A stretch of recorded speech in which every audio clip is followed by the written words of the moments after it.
నమస్కారం ATV news కు స్వాగతం. నేను మీ శ్రీవల్లి. సంచలనమైన వార్తలతో నిజ నిజాలే ఊపిరిగా తాజా వార్తలు అందిస్తున్న ఏటీవీ అప్నా టుడే వాయిస్ చూస్తూ ఉండండి. నీల్వాయి గ్రామంలో ప్రత్యేక గ్రామ సభ నిర్వహించారు. గ్రామ అభివృద్ధి, త్రాగునీరు, పరిశుభ్రత, వర్షాకాల సన్నద్ధతపై అవగాహన కల్పించారు. గ్రామాన్ని ప్లాస్టిక్ రహితంగా తీర్చిదిద్దాలని సర్పంచ్ చెన్నూరి సమ్మయ్య మాట్లాడుతూ గ్రామ పంచాయతీ అభివృద్ధి, ప్రజల సంక్షేమం కోసం అధికారులు, ప్రజాప్రతినిధులు, గ్రామస్తులు సమన్వయంతో పనిచేయాలని అన్నారు. వర్షాకాలానికి ముందే విద్యుత్ సమస్యలను పరిష్కరించాలని అధికారులను కోరారు.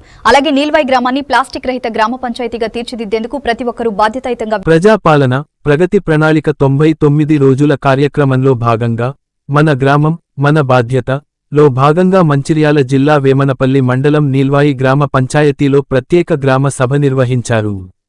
సభకు గ్రామ సర్పంచ్ చెన్నూరి సమ్మయ్య అధ్యక్షత వహించగా ముఖ్య అతిథిగా ఎంపీఓ వెంకటేష్ హాజరయ్యారు. గ్రామాభివృద్ధి, ప్రజా సంక్షేమం లక్ష్యంగా 7 కీలక అంశాలపై గ్రామ సభ నిర్వహించారు. వర్షాకాల సన్నద్ధత, సురక్షిత త్రాగునీరు, వ్యర్థాల నిర్వహణ, జల సంరక్షణ, వన మహోత్సవం, ఓటర్ల జాబితా ప్రత్యేక సవరణ, వరదలతో భద్రత అంశాలపై సంబంధిత శాఖల అధికారులు ప్రజలకు అవగాహన కల్పించారు. ఈ సందర్భంగా సర్పంచ్ చెన్నూరి సమ్మయ్య మాట్లాడుతూ గ్రామ పంచాయతీ అభివృద్ధి, ప్రజా సంక్షేమం కోసం అధికారులు, ప్రజాప్రతినిధులు, గ్రామస్తులు సమన్వయంతో పనిచేయాలన్నారు. గ్రామాల్లో పచ్చదనం తగ్గిపోవడం వల్ల ఉష్ణోగ్రతలు పెరుగుతున్నాయని, ప్రతి ఒక్కరూ మొక్కలు నాటి వాటిని సంరక్షించాలని పిలుపునిచ్చారు.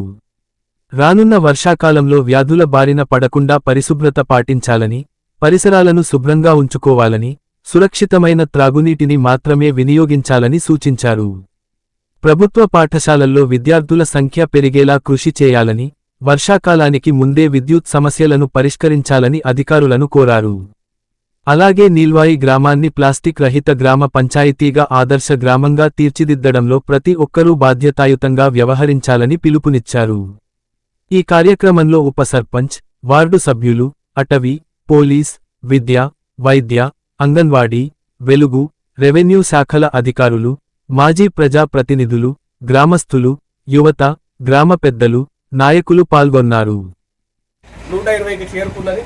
ఎందుకంటే వేస్టేజ్ నీరంతా వృధా పోవడం వల్లే భూగర్భ జలాలు అనేటివి కిందికి పోతున్నాయి. దానివల్ల ఇవాళ మనం ఇక్కడ ఉండబడే ప్రజలు కూడా కొన్ని ప్రాంతాలలో నీరు లేక ఇబ్బంది పడతారు. కాబట్టి ఆ నీటి సమస్యను తగ్గించాలంటే మనం ఎక్కడైనా నీటిని నిల్వ చేసేటట్టు, అంటే లోపలికి పోయేటట్టు ఏర్పాటు చేసుకుంటే కనుక భూగర్భ జలాలు మళ్ళీ పైకి వచ్చే ఛాన్సెస్ ఉంటాయి. కాబట్టి దాని మీద అందరూ ఎక్కువ దృష్టి పెట్టాల్సిందిగా కోరుకుంటున్నాం.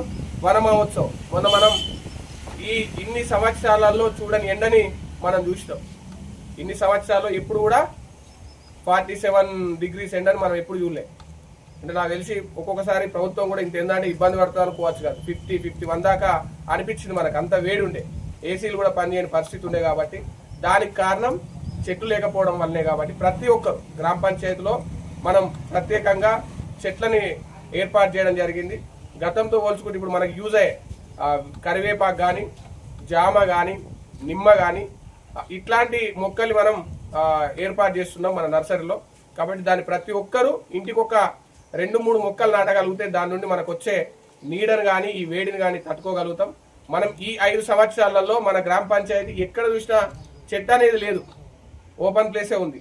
ఈ 5 సంవత్సరాలు మనం మొక్కల మీద దృష్టి పెట్టి కనుక మనం మొక్కల్ని పెంచుకోగలిగితే ఈ వేడి నుండి తట్టుకోగలుగుతాం. కాబట్టి ఆ పిల్లలకు మనం భవిష్యత్తులో అవి యథార్థంగా పాటించినాం. కాబట్టి మన జనాభా తగ్గింది, నార్త్కు సంబంధించిన జనాభా పెరిగింది. ఇప్పుడు రేపు ఏం చేస్తున్నారు, పార్లమెంటు సీట్లు కూడా ఈ ప్రభుత్వాలు పెంచబోతున్నాయి. దానివల్ల పార్లమెంటు సీట్లు పెరిగితే మనది ఏమవుతుంది, మన పార్లమెంటు సీట్లు తగ్గిపోతాయి.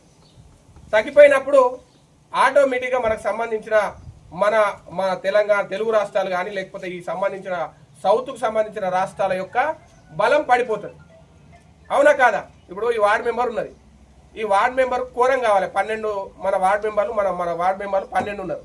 12లో 7 ఒకవైపు ఉంటే ఏమవుతుంది, 7 ఉప సర్పంచ్ ఎన్నిక జరుగుతుంది. 7 మన వైపు ఉన్నాయి అనుకో, మిగతా 4 మనకు సంబంధం ఉంటుందా? ఇప్పుడు అదే జరుగుతుంది. నార్త్కు సంబంధించిన ఎంపీలు ఎక్కువ ఉన్నారు అనుకో, ఆటోమేటిక్గా ప్రధానమంత్రిని ఎన్నుకుంటారు. సో మన విలువ లేదు, ఇక మన విలువ ఉండదు అక్కడ. కాబట్టి మన విలువ ఉండాలంటే మనం ఓటును కాపాడుకోవాలి. ఓటును కాపాడుకుంటే జనాభా పెరిగినట్టు ఉంటుంది. జనాభా పెరిగితే ఆటోమేటిక్గా ఎంపీలు కూడా పెరుగుతాయి. కాబట్టి దీన్ని దృష్టిలో పెట్టుకొని ఒక ఓటు కూడా చాలా విలువైంది కాబట్టి ఈ ఓటును రక్షించుకునే ప్రయత్నం చేయాల్సిందిగా కోరుకుంటున్నాం.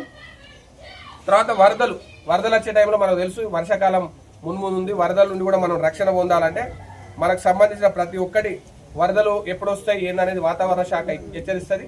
దాని నుండి దూరంగా ఉండాలి. ముఖ్యంగా మన పిడుగుపాటి నుండి